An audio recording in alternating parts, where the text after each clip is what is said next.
Okay. How is everybody today?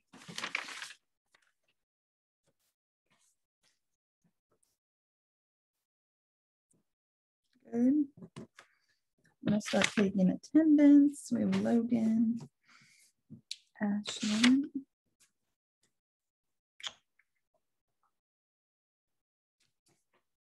Good, good, good. Paisley, Kaylin.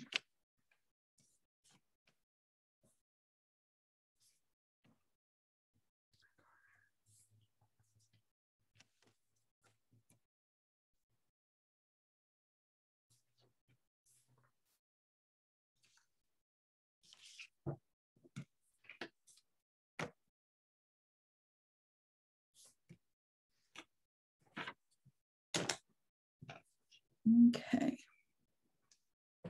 I didn't realize how similar. Yes, and today that is what we are going to be talking about, Akara, is the similarities between the two. Let me get a few more out of the waiting room and then we'll get started.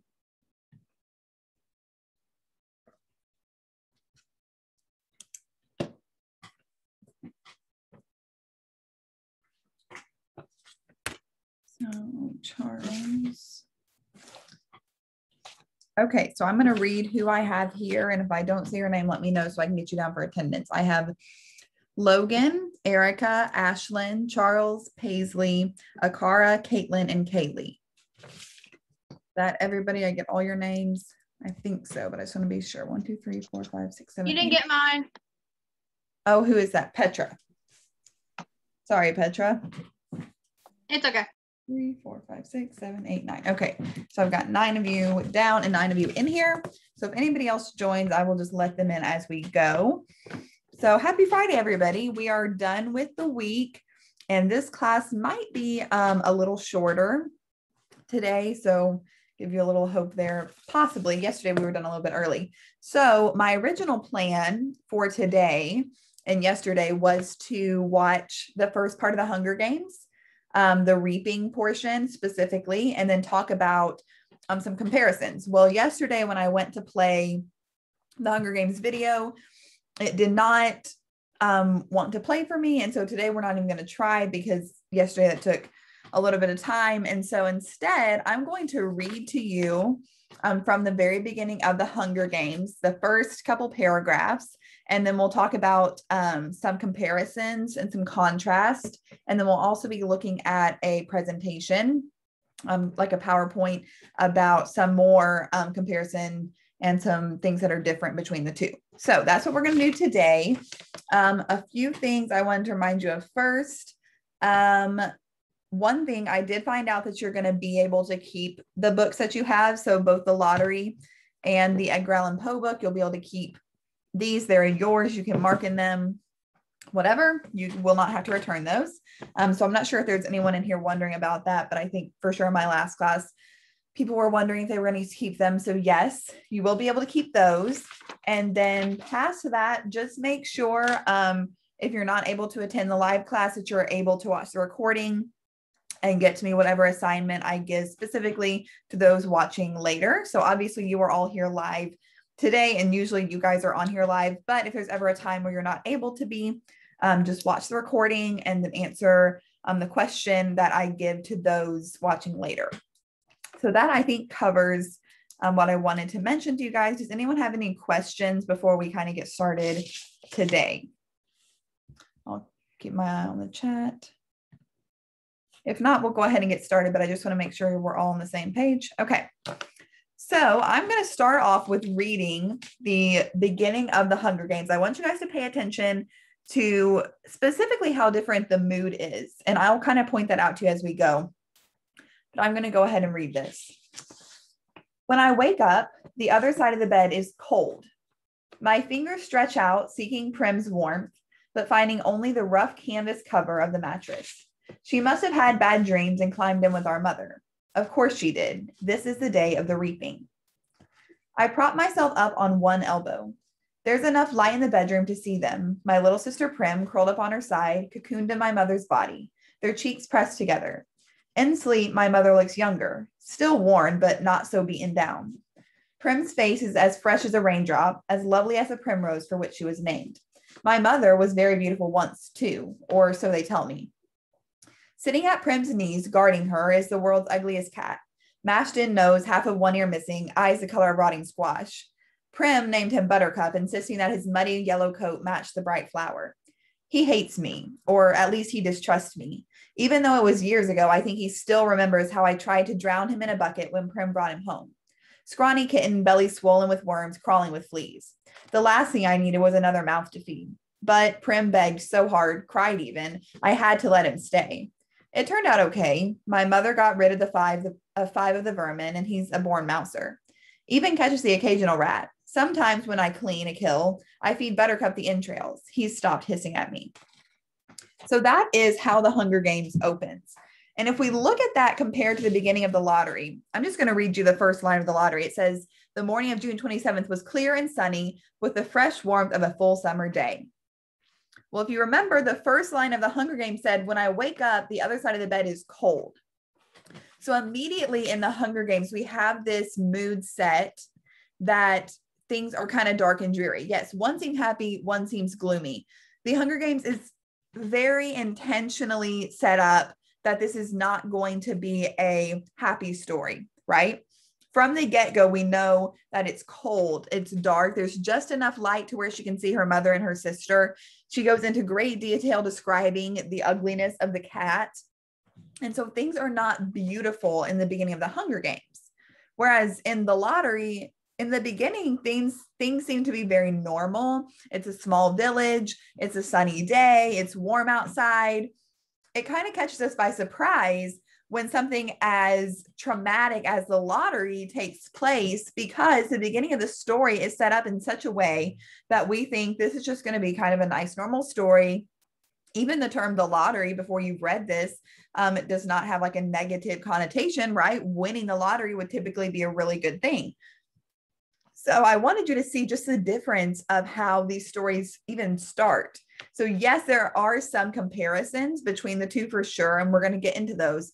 But from the get-go, there are some differences in the story. Does anybody else see anything different from just what I read there? Any other comments about that?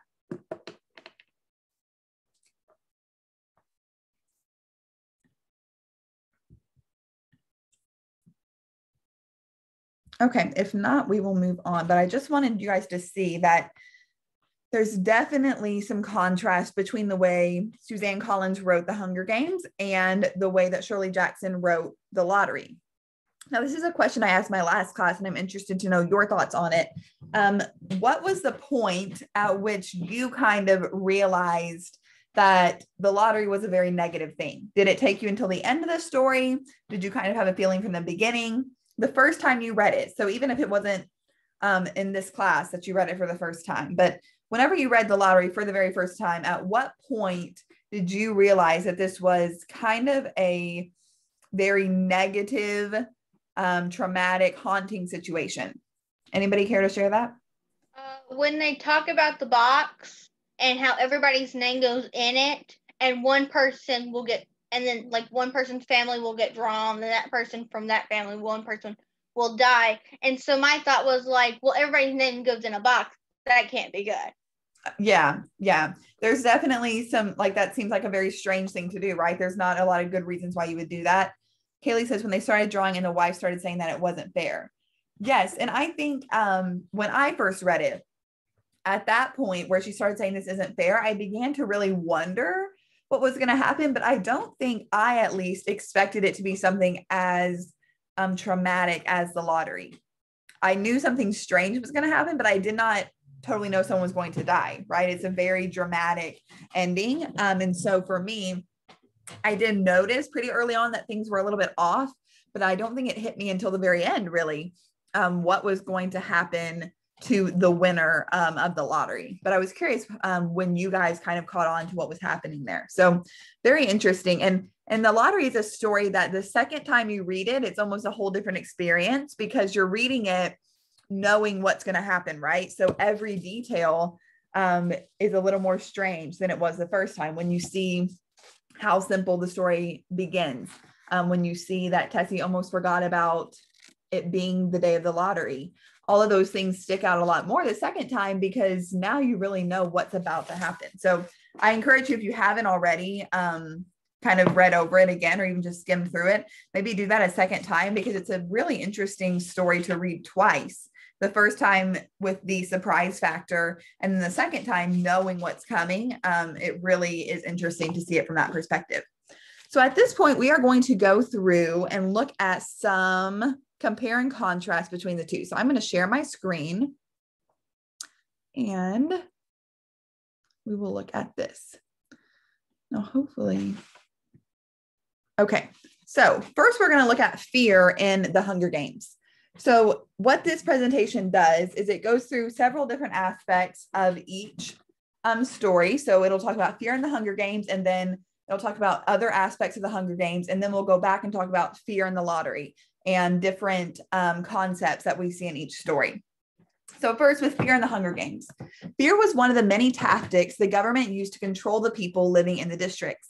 They were afraid that if they spoke out, they would either be tortured or killed by the government. The tributes for the games were also afraid for their lives. They knew that if they did not kill people themselves, they would be killed. I'm sure the people having to participate in the games were terrified to kill other human beings. Another example of fear in the society was having to go to the annual reaping.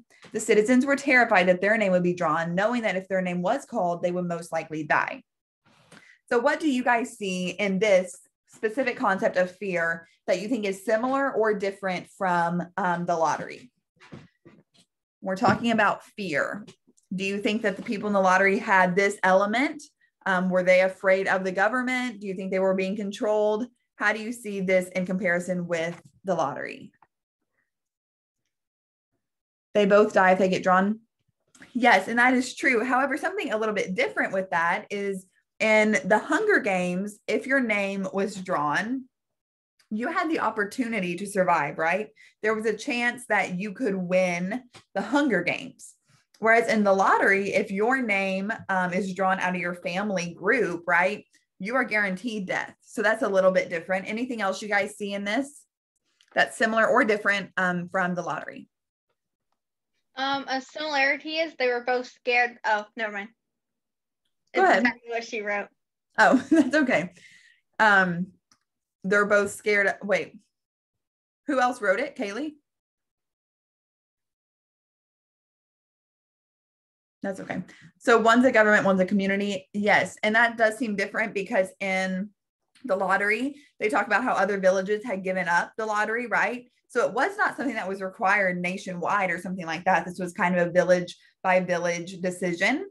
And so the Hunger Games, of course, this is the entire group of people experiencing it. Whereas in the lottery, this is a much smaller sect of people. So yeah, those are some similarities and differences. And then we'll look at fear in the lottery a little bit closer here in a few minutes. Next, I want to look at choice in the Hunger Games. The people in the Hunger Games, mostly the tributes, had to make many important decisions throughout the course of the story. When Katniss volunteered as tribute for her sister Prim, she made a choice knowing that she would have a huge impact on her life. Yet she still made that choice to save her sister. The people did not have any choice or freedom in their lives. They did not get to choose if they would go to the games or not, where they would live or what they would survive on. The government controlled everyone. So here they're saying that in the Hunger Games, there's not a lot of choice, right? They don't have much freedom to do what they want. Whereas in the lottery, I think we see that the people have a lot of choice as far as their daily life goes. We don't see anything that indicates they were being controlled on a daily basis, but they did not have a choice per se when it came to the lottery. Do you guys see anything in here that's like a direct comparison or contrast? They could switch out people in the family in the Hunger Games, but in the lottery, the person has to get killed if they get drawn. Yes, right. So here, Katniss volunteered as tribute for Prim.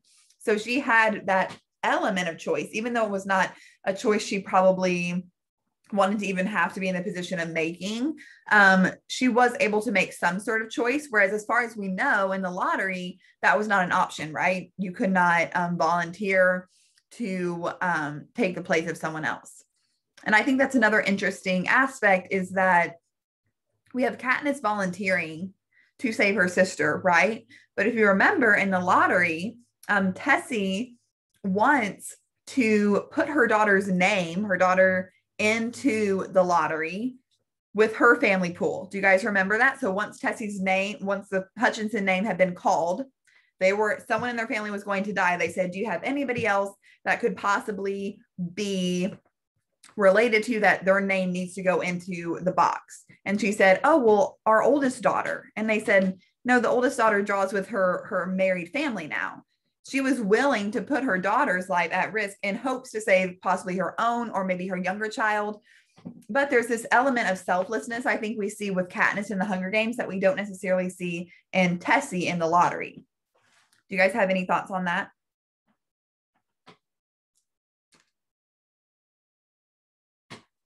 Last class, we talked pretty extensively about whether or not Tessie should have or should not have wanted to add her daughter's name into the pool. I think it's kind of an interesting conversation, different people's thoughts on that. In the Hunger Games, she's putting her life for her sister in the lottery. She's wanting her life, right? So Katniss was showing a lot more selflessness, whereas Tessie, although I don't see her as a villain, yes, she's not a good mother, but I don't see her as a villain because she did end up being the victim of the lottery, right? She was not able to save herself and she did not harm anyone else, even though that was an option for her, it seems. She still ended up being the victim of the lottery. So I wouldn't consider her a villain, but there is some negative qualities for sure we can give to her. Katniss is brave. Tessie is timid and really selfish, so she is willing to put her daughter's life in danger over hers. Right, I agree. And there may be, other reasons we could say this is why she might have wanted to put her daughter's name in, but I don't think any really justify that action as a mother putting your child's life at risk. Okay, so let's move to the next aspect. And this one is animalistic instincts. And this is a pretty interesting one. And we'll talk a little bit again about Tessie with this aspect. And so I want you to think of that as we go through this. In the games, the tributes were almost treated as if they were animals, even just from how the games looked. They were out in a forest setting where wild animals would live and having to survive off of the environment they were given. They also had to kill each other in order for their district to be rewarded with food. Quite similar to the animals in the wild, they kill each other in order to have food. In the capital, people are given all the food they desire, but the tributes from each district have to win the games for their people to have enough food. Another example of the characters showing animalistic senses would be how they wake up when they sense someone near. This happened multiple times, especially in the movie, when the characters would wake up in the middle of the night because they had a sense someone was near, obviously trying to kill them.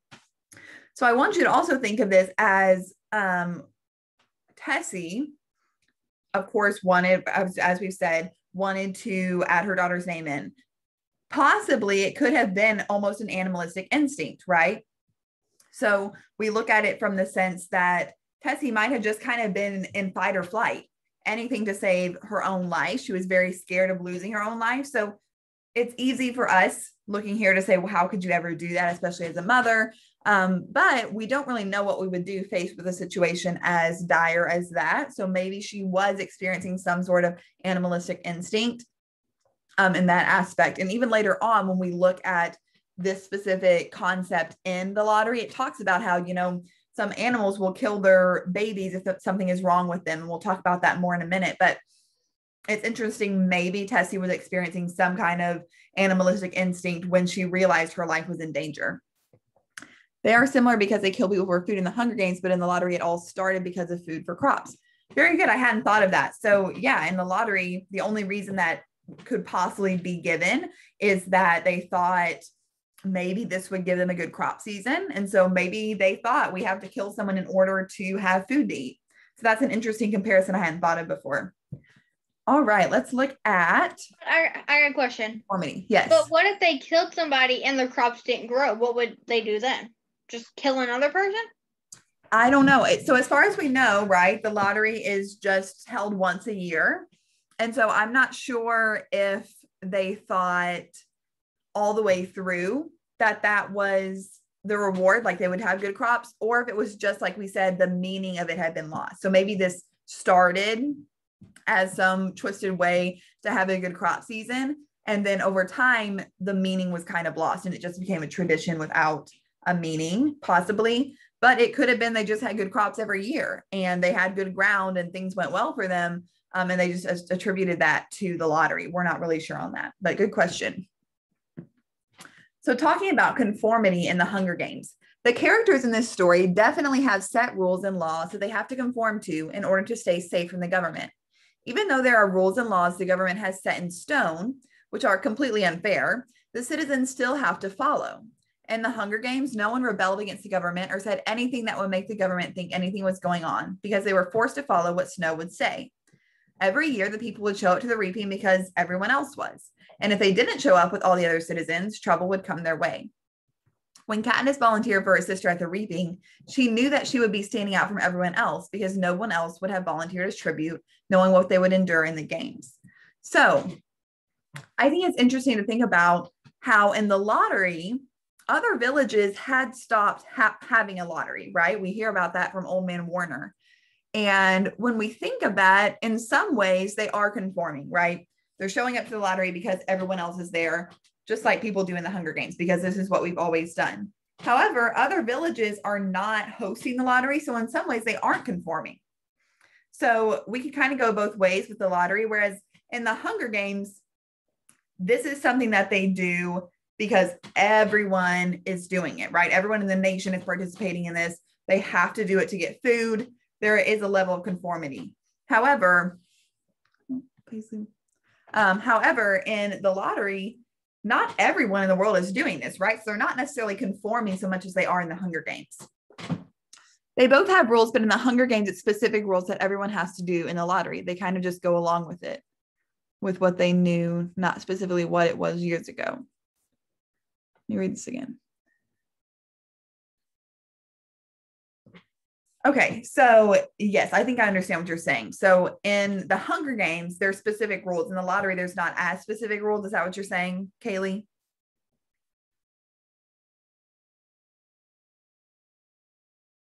Because they've changed some things from how it originally was, right? They've lost the original paraphernalia, they've lost the meaning, things like that. Whereas the Hunger Games, from what we can tell, has pretty much stayed set in stone since its origination. So yeah, that's definitely interesting to think about. And I want you guys' thoughts on this as well. Do you think that the people of the Hunger Games, right? They mostly seem, minus people in the Capitol, but besides that, everyone seems to be kind of against the Hunger Games. Everyone agrees that this is not a good thing. Children are dying. However, in the lottery, we don't see a lot of pushback, right? The only pushback we see is by Tessie once her name has been called. But prior to that, there's not any pushback. No one's saying really we shouldn't have a lottery. Even Tessie herself at the beginning of the story seems totally fine with what's going on. And so it's a little bit different because in the lottery, people seem to be kind of generally okay with the idea of having one. Whereas in the Hunger Games, there seems to be a lot more pushback. Do you guys have any thoughts on that?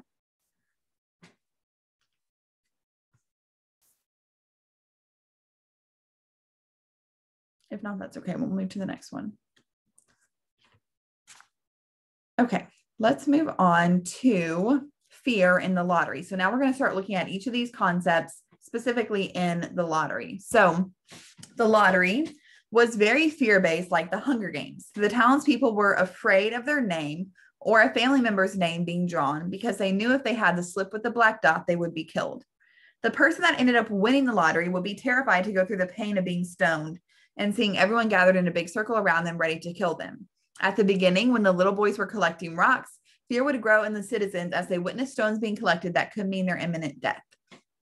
Now this one, and I mentioned this in the last class too, the author of this presentation, so the man who wrote this, I think there's a little bit of an assumption here because in this story, in the lottery, I don't think we see fear exhibited as much as this is kind of saying we should, right? Common sense would tell us that we think they would probably be afraid. However, at least I do not get the feeling of fear from the citizens. Do you guys see what's being mentioned here, or do you think it's a little bit of an assumption? Yes, in the lottery, it's like they don't care if someone dies, but in the Hunger Games, they care about dying. Right, in the lottery, there's a lot of apathy surrounding the event. I think it's just interesting to see that, yes, we assume that there would be growing fear as the kids collected rocks, things like that. But in the story, we don't see people acting like they're afraid. Do you guys think?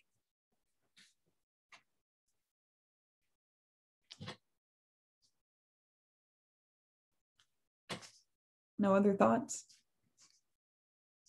Okay, let's go to the next one. Next, we have choice. Yes, it's like they aren't afraid of dying. Very good. In this short story, the people really didn't have true freedom of choice at all. The townspeople had no say if their name was drawn, and they had to be killed for sacrifice. The only person that really had a choice to put an end to the horrible tradition was Old Man Warner, but he believed in the lottery and believed it would provide the town with good crops for the season. I believe choice did not have any part in this story because the people did not have a say in who would win the lottery, meaning who would die. So for sure, they did not have a choice if they were going to have their name or their family's name put in the lottery. That was kind of a given. However, it does seem that with other towns kind of stopping to have the lottery, they probably could have overturned this if they wanted to.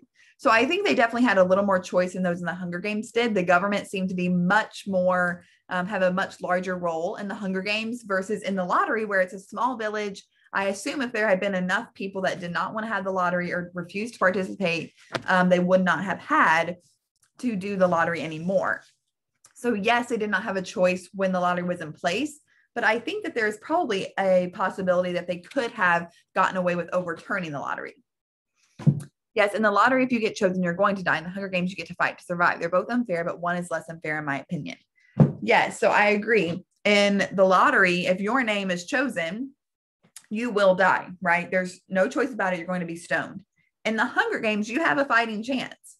You can possibly survive. Now, your chances may be greater or lesser than someone who's larger or smaller than you, but you have a chance. It's not a death sentence if you go into the Hunger Games. If you are drawn for the lottery, that is a death sentence, right? So very good point. All right, let's look at the next. And that one is animalistic instincts. I believe that instincts come into play when a person feels like they are in some sort of danger or they are afraid. In the lottery, most of the citizens believed in the purpose of the lottery, but if their name was ever called, they would not want to go through with it. When I saw that even the family members of the lottery winner were participating in the stoning, it reminded me of how animals will kill their newborns if something is wrong with them. The family members of the winners knew that they had to kill their family member in order for something good to happen. Another example would be that when the lottery winner was picked, their animalistic instincts heightened and they were trying to talk the others out of following through with the tradition. When an animal knows they're in danger, they start to panic, trying to get out of the situation, similar to how Tessie Hutchinson was saying the draw had been unfair. So we see, remember, after Tessie realizes that she is the one with the black dot, that she begins to say, well, you all saw it wasn't fair, right? She's kind of panicking. And even though the draw was completely fair, if we can say that, right? They held the lottery as they always did. She began to say, you know, that wasn't fair. Everyone saw that, right? And so she was kind of panicking. In the lottery, they don't care unless they are the one drawn. In the Hunger Games, they care about their community dying, even if it isn't their family. Yes. So I would say one of the biggest differences between the two, for all their similarities, the lottery seems to be a much more selfish story, whereas the Hunger Games seems to be a lot more, there's a lot more apathy. They're thinking of others. They're empathetic.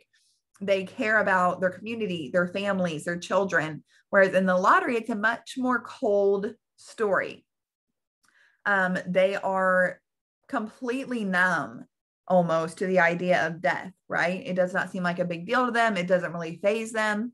And so I think that's one of the biggest differences between the two, is we see a lot more selflessness in the Hunger Games and selfishness in the lottery. Anybody else have thoughts on this particular point?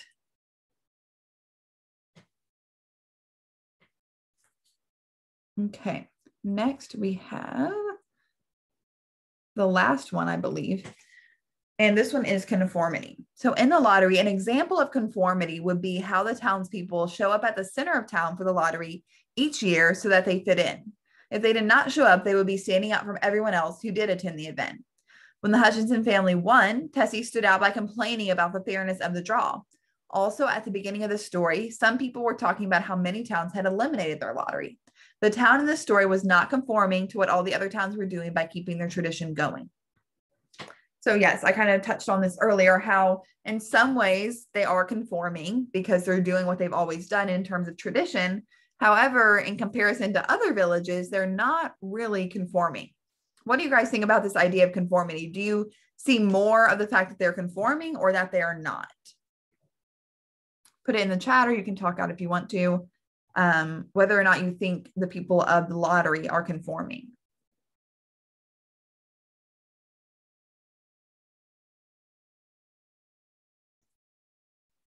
In the lottery, they are conforming to the villages, and in the Hunger Games, they are all conforming.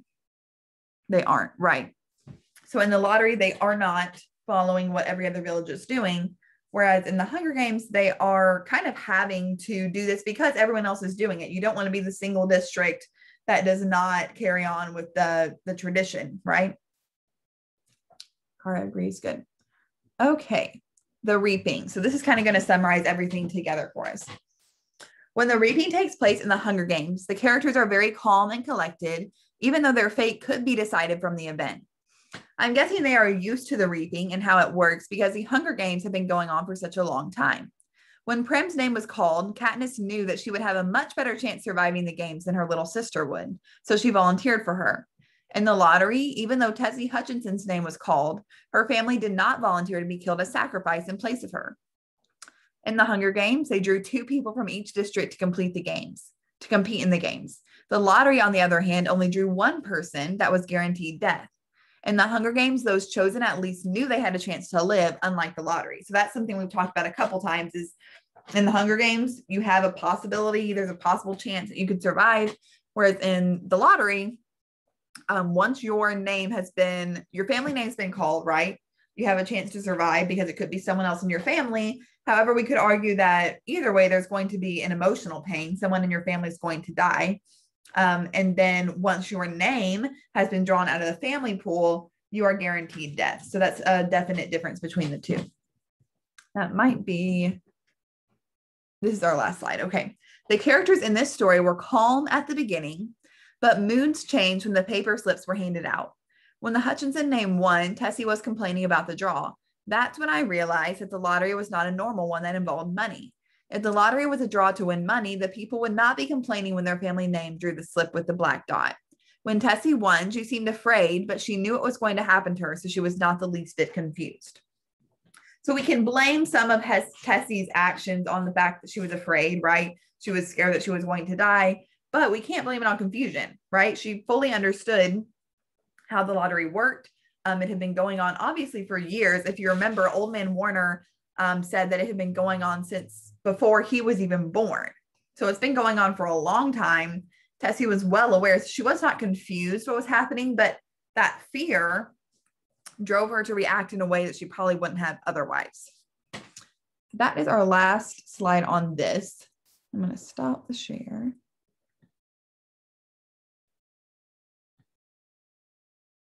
Okay.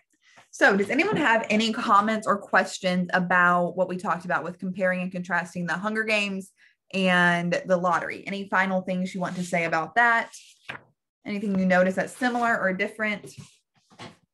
They should have moved if they didn't want to put their family in danger in the lottery. Yeah, I agree, right? Shouldn't you just move to a different village? And of course, one thing that is different between the two is that in the lottery, we only get, about 10 pages, 10 to 11 pages based on what you're reading of information. Whereas with the Hunger Games, we have 3 books and 3 movies, actually 4 movies that are kind of describing what goes on in the Hunger Games. Erica, you can watch it on YouTube, but you have to, you can rent it on YouTube for $4, I think. But I don't think it's on anything for free without a subscription. I know it's not on Netflix as far as I know. But the Hunger Games, right, we get about 10 pages of information. Whereas with the Hunger Games, we have a lot more information, so we can get a lot more details, right? So we can understand why people would want to move or why people had to go through this, what the history was, all those things. Whereas with the lottery, we get a very minimal amount of information about the event itself. We don't get any information about the background, nothing about what happens if someone were to volunteer. We don't know. It said that Suzanne Collins was inspired by the lottery when she wrote The Hunger Games. So maybe she was taking this story and saying, okay, well, what would happen if someone volunteered to take her place? And that's kind of how The Hunger Games was born, possibly, right? We don't totally know that, but we don't get a lot of details with the lottery. And so it leaves a lot of questions unanswered. And I think that was kind of the goal for Jackson, was to leave a lot of suspense. We don't have answers to a lot of questions, and she was okay with that. Whereas Suzanne Collins, when she wrote The Hunger Games, gave us an answer to virtually any question, right? We know what happens if someone volunteers. We know what happens if they try to both die instead of only having one winner. We know what happens when people rebel. We know answers to a lot of questions that we have in the lottery. We get answers in The Hunger Games, but we don't have those answers for this short story. So that makes it a little harder when we're comparing the two, because there's so much more information in The Hunger Games as to why things are happening.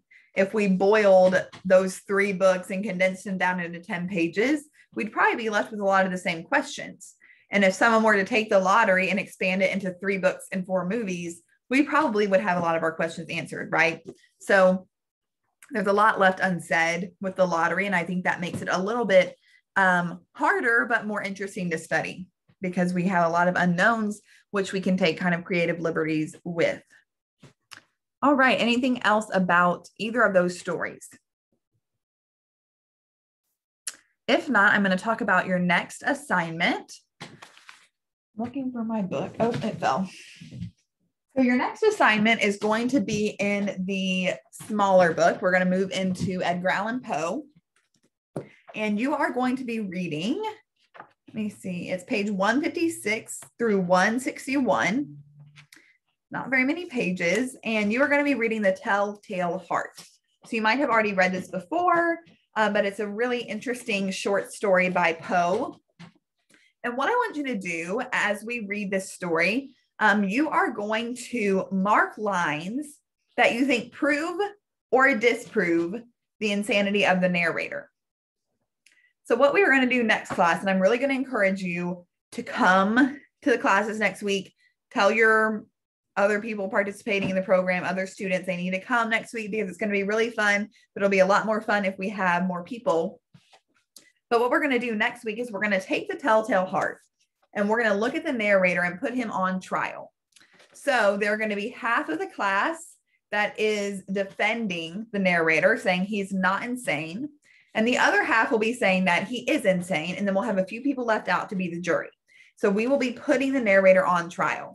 So I'm going to give you time next week. I'll put you guys in breakout rooms and let you kind of come up with your argument as to whether you think he's insane or not and your proof for that. So you'll have time to come up with quotes and things to back up your position. But it will help you if, as you're reading it, you just kind of mark some lines that you think prove or disprove his insanity. And then when you come to class and I put you in those breakout rooms, you have a good starting point. So that assignment will be up on the Google Classroom. So you'll be able to refer back to it if you need to reread it or whatever. But again, that's 156 through 161 in the smaller Poe book. I hope everyone has this. Let me know if you don't. But you'll be reading that and then mark some lines that you think prove that he's insane or prove that he is sane of mind. So that will be really interesting. We're going to put him on trial and you guys will be presenting the evidence as to guilty or not guilty. And then we will decide as a class with the jury what the final say is. So that will be next week. So if you have any questions about that, email me. You can ask me now, obviously, but if they come up later, you can email me or you can message me on Remind or whatever you need to do. So does anyone have any other questions about the lottery, the Hunger Games, or the Telltale Heart?